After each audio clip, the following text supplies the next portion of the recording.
Hey everybody, Eric with Soulbox, out the shop today. This isn't so much a review, it's more or less a public service announcement. If you're thinking about buying this solid wire, the solid welding wire from Harbor Freight, think again. If you find yourself thinking about doing that, find the nearest wall, bang your head into it repeatedly, and repeat this mantra. No, no, no.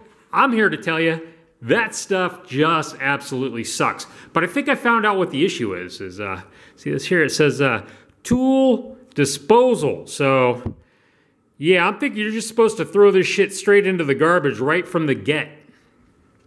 Man, I'll tell you what, I spend money to keep this bottle full so that I don't end up with a slaggy bullshit mess all over the top of my welding surface. You know, if I wanted to use this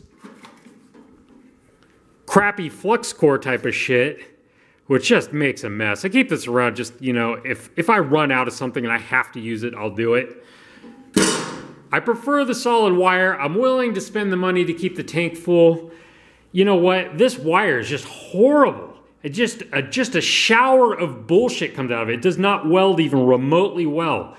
Do yourself a favor, don't buy a spool of this. I'm gonna be stuck welding with this until I either get so sick of it that I throw it in the garbage and go replace it with good wire from my local welding supply store, or it's just, I'm gonna be welding and pulling my hair out for several months because there's no shortage of it. I've got lots of it left. So anyway, I hope you don't make the same mistake I made.